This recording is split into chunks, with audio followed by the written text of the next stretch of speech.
नमस्कार। स्वागत है आपका कैरियर प्लस कोचिंग के ऑनलाइन प्लेटफॉर्म पे। आज हम लोग दिसंबर मंथ के 26 से 31 दिसंबर का करंट अफेयर देखेंगे। चलिए शुरुआत करते हैं। वीडियो शुरू करने के पहले चैनल को सब्सक्राइब और वीडियो को लाइक अवश्य किया करें, जिससे ज़्यादा से ज़्यादा लोगों तक यह कंटेंट पहुँच सके। तो चलिए शुरुआत करते हैं। देखते हैं आज का पहला क्वेश्चन। पहला क्वेश्चन कह रहा है 31 दिसंबर 2024 को एनपीसीआई ने व्हाट्सएप पे के लिए कौन से बदलाव घोषित किए? नए भुगतान फीचर्स की शुरुआत, यूपीआई उपयोगकर्ता ऑनबोर्डिंग सीमा को हटाना, लेन देन सीमा का क्रियान्वयन, व्हाट्सएप पे के लिए यूपीआई सेवाओं पर प्रतिबंध। तो कौन सा विकल्प सही हो जाएगा? यूपीआई उपयोगकर्ता के ऑनबोर्डिंग सीमा को हटाना, विकल्प बी। ठीक है, कौन सा विकल्प सही हो जाएगा? बी विकल्प। यूपीआई उपयोगकर्ता ऑनबोर्डिंग सीमा को हटाना। 31 दिसंबर 2024 को एनपीसीआई ने व्हाट्सएप पे के लिए यूनिफाइड पेमेंट्स इंटरफेस उपयोगकर्ता ऑनबोर्डिंग सीमा को समाप्त कर दिया, जिससे वह अपनी 500 मिलियन से अधिक भारतीय उपयोगकर्ता आधार को सेवा प्रदान कर सकता है। चलिए बढ़ते हैं अगले क्वेश्चन की तरफ।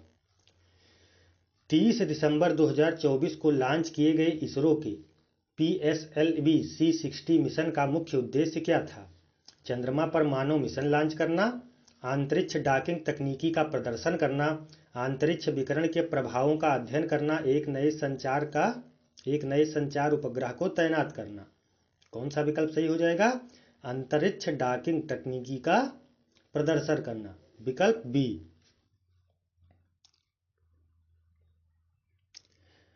इसरो के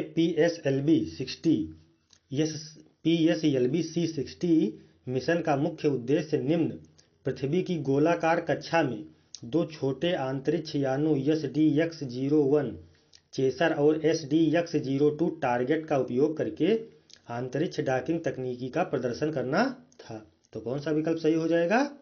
बी विकल्प, अंतरिक्ष डॉकिंग तकनीकी का प्रदर्शन करना। अगला क्वेश्चन है, टेस्ट क्रिकेट में बॉर्डर गावस्कर ट्रॉफी भारत और किस देश के बीच खेली जाती है? इंग्लैंड, दक्षिण अफ्रीका, ऑस्ट्रेलिया, न्यूजीलैंड। तो ये किसके बीच खेली जाती है? बॉर्डर और गावस्कर। बॉर्डर ऑस्ट्रेलिया के थे, गावस्कर हिंदुस्तान के थे। तो ये किसके बीच खेली जाती है? ऑस्ट्रेलिया के बीच। विकल्प कौन सा सही हो जाएगा? सी विकल्प, ऑस्ट्रेलिया।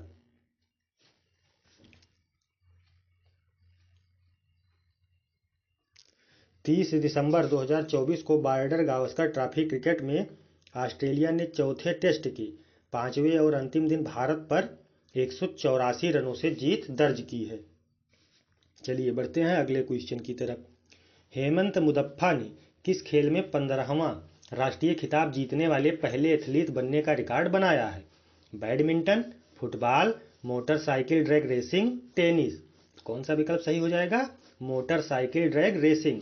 हेमंत मुदप्पा ने 29 दिसंबर 2024 को मद्रास इंटरनेशनल सर्किट MIC में आयोजित MMSCFM SCI भारतीय राष्ट्रीय मोटरसाइकिल ड्रैग रेसिंग चैंपियनशिप 2024 के चौथे और अंतिम राउंड में अपना 15वां राष्ट्रीय खिताब जीता।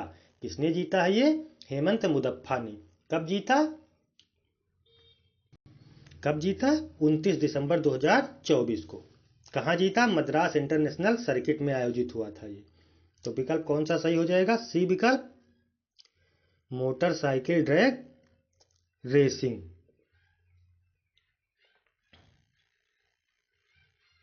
चलिए बढ़ते हैं अगले क्वेश्चन की तरफ।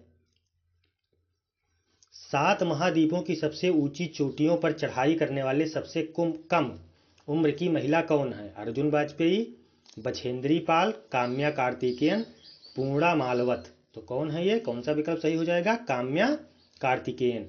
ठीक है, जो मुंबई के नेवी चिल्ड्रन स्कूल की 17 वर्षीय छात्रा हैं।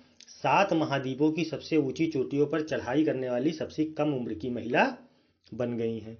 तो विकल्प कौन सा सही हो जाएगा? सी विकल्प, काम्या कार्तिकेयन। दिसंबर 2024 में दूसरी बार महिलाओं की विश्व रैपिड और बिल्टेज शतरंज चैंपियनशिप में किस भारतीय खिलाड़ी ने जीता?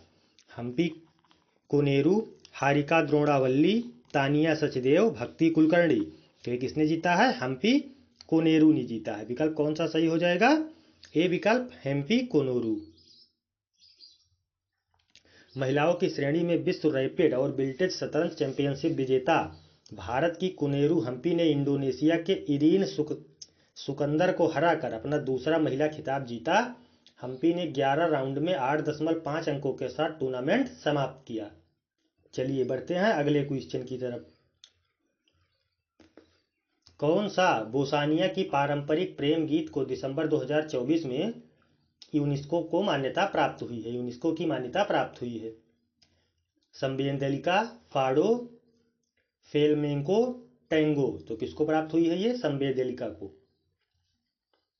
ठीक है, संवेदलिका जो है ये बोस्निया की पारंपरिक प्रेम गीत संवेदलिका, जिसे अक्सर ब्लैकन ब्लूज कहा जाता है, को 27 दिसंबर 2024 को यूनेस्को द्वारा मान्यता दी गई है और इसे अमूर्त सांस्कृतिक धरोहर की राष्ट्रीय सूची में भी शामिल किया गया है। तो विकल्प कौन सा सही हो जाएगा? ए विकल्प संवेदलिका। ठीक है, चलिए बढ़ते हैं अगले क्वेश्चन की तरफ। अभ्यास सूर्य किरण भारत और किस देश की सेनाओं के बीच का एक संयुक्त सैन्य अभ्यास है? बांग्लादेश, नेपाल, श्रीलंका, भूटान। तो सूर्य किरण किसके किसके बीच होता है? भारत और नेपाल के बीच। विकल्प कौन सा सही हो जाएगा? अभ्यास सूर्य किरण भारत और नेपाल की सेनाओं के बीच एक महत्वपूर्ण सैन्य अभ्यास है। इस वार्षिक प्रशिक्षण कार्यक्रम का 18वां संस्करण 31 दिसंबर 2024 से 13 जनवरी 2025 तक नेपाल के सलझंडी में आयोजित किया जाएगा। विकल्प कौन सा सही हो जाएगा? बी विकल्प नेपाल। ब्रह्मपुत्र नदी पर दुनिया का सबसे बड़ा बांध कहाँ बन रहा है? चीन, भारत, बांग्लादेश, नेपाल। तो ये कहाँ बन रहा है? चीन में बन रहा है। ठीक है, चीन ने हाल ही में ब्रह्मपुत्र नदी पर दुनिया का सबसे बड़े बांध के निर्माण को मंजूरी दी है, जो तिब्बत में भारतीय सीमा के पास स्थित है। विकल्प कौन सा सही हो जाएगा? ए विकल्प चीन। तिब्बत में ब्रह्मपुत्र नदी को किस नाम से जाना जाता है? यांगत्से, यारलुंग जांगपो, पीली नदी, मेकोंग। तो किस नाम से जाना जाता है? यारलुंग जांगपो। विकल्प कौन सा सही हो जाएगा? बी विकल्प यारलुंग जांगपो।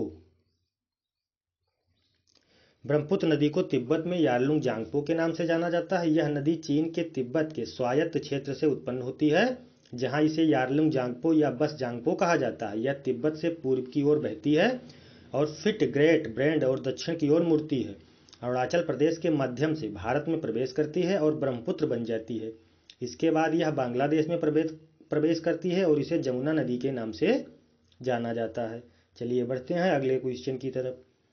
25 दिसंबर 2024 को कजाकिस्तान के यकाउट के पास अजरबैजान एयरलाइंस की फ्लाइट G28243 को गलती से किस देश की वायु रक्षा प्रणाली ने गिराया हो सकता है? अजरबैजान, कजाकिस्तान, रूस, तुर्की। तो इसे किसने गिराया है? रूस ने गिराया है। विकल्प कौन सा सही हो जाएगा? सी विकल्प रूस।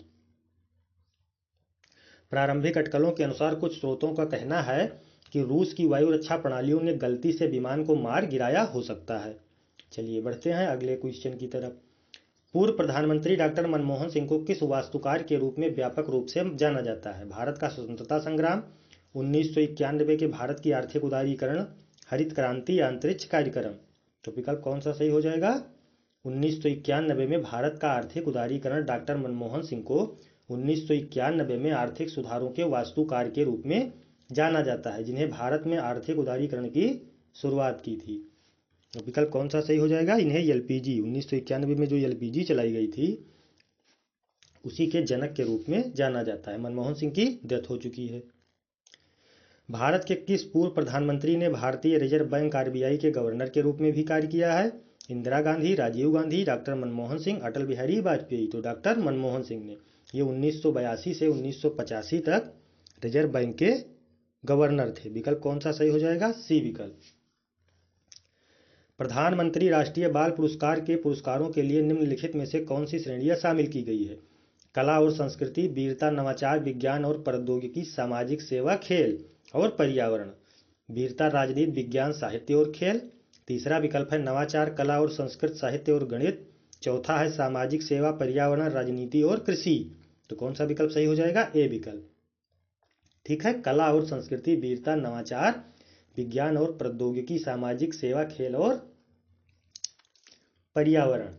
राष्ट्रपति द्रौपदी मुर्मू ने 26 दिसंबर 2024 को नई दिल्ली में 17 बच्चों को प्रधानमंत्री राष्ट्रीय बाल पुरस्कार प्रदान किया है। तो विकल्प कौन सा सही हो जाएगा? ए विकल्प। चलिए बढ़ते हैं अगले क्वेश्चन की तरफ। 38वें राष्ट्रीय खेल 28 जनवरी 2025 से कहाँ आयोजित होंगे? गुजरात, उत्तराखंड, कर्नाटक, पंजाब। तो ये कहाँ आयोजित होंगे? उत्तराखंड में आयोजित किए जाएंगे। विकल्प कौन सा सही हो जाएगा? बी विकल्प। उत्तराखंड के मुख्यमंत्री पुष्कर सिंह धामी ने 26 दिसंबर 2024 को नैनीताल जिले के हल्द्वानी से 38वें राष्ट्रीय खेल की मशाल यात्रा का उद्घाटन किया है। तो कहाँ आयोजित होंगे? उत्तराखंड। चलिए बढ़ते हैं अगले क्वेश्चन की तरफ। दिसंबर 2024 में आईसीसी पुरुष टेस्ट बॉलिंग रैंकिंग में 904 रेटिंग पॉइंट प्राप्त करने वाले भारतीय गेंदबाज कौन हैं? जो किसी भारतीय गेंदबाज द्वारा हासिल की गई सर्वोच्च रेटिंग के बराबर है। अनिल कुंबले, हरभजन सिंह, जसप्रीत बुमराह, रविंद्र जडेजा। तो ये किसने हासिल किया है? जसप्रीत बुमराह ने। जसप्रीत बुमराह ने दिसंबर 2024 में आईसीसी पुरुष टेस्ट बॉलिंग रैंकिंग में 904 रेटिंग पॉइंट प्राप्त किए, जो पहले रविचंद्रन अश्विन द्वारा हासिल की गई सर्वोच्च रेटिंग के बराबर है। तो विकल्प कौन सा सही हो जाएगा? सी विकल्प, जसप्रीत बुमराह।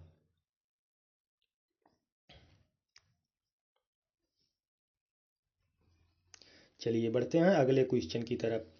वित्त मंत्रालय ने राजस्व सचिव के रूप में किसे नियुक्त किया? अमित अग्रवाल, विनीत जोशी, अरुणेश चावला, नीरज शेखरा। तो किसे नियुक्त किया है? अरुणेश चावला को। ये वित्त सचिव के रूप में, वित्त मंत्रालय में राजस्व सचिव के रूप में नियुक्त किए गए हैं। अरुणेश चावला 1992 बैच के बिहार कैडर के आईएएस हैं, जिन्हें दिसंबर 2024 में वित्त मंत्रालय में राजस्व सचिव के पद पर नियुक्त किया गया है। हर साल 26 दिसंबर को वीर बाल दिवस पर किसकी वीरता और बलिदान को श्रद्धांजलि दी जाती है? महात्मा गांधी के बच्चे, गुरु गोविंद सिंह जी के छोटे पुत्र, सुभाष चंद्र बोस के भतीजे, जवाहरलाल नेहरू के पोते। तो कौन सा विकल्प सही हो जाएगा? गुरु गोविंद सिंह जी के छोटे पुत्र। वीर बाल दिवस हर साल 26 दिसंबर को मनाया जाता है। इस दिन गुरु गोविंद सिंह जी के छोटे पुत्र बाबा जोरावर सिंह और बाबा फतेह सिंह की वीरता और बलिदान को सम्मानित किया जाता है। तो विकल्प कौन सा सही हो जाएगा? गुरु गोविंद सिंह जी के छोटे पुत्र। आज के लिए इतना ही, मिलते हैं फिर नेक्स्ट सेशन में। तब तक के लिए आप लोग चैनल को सब्सक्राइब और वीडियो को लाइक अवश्य किया करें, और टेलीग्राम चैनल पे जाके जरूर ज्वाइन हो जाएं। वहां आपको बोर्ड पीडीएफ और वीडियोज की नोटिफिकेशन मिलती रहती है। धन्यवाद, मिलते हैं नेक्स्ट सेशन में।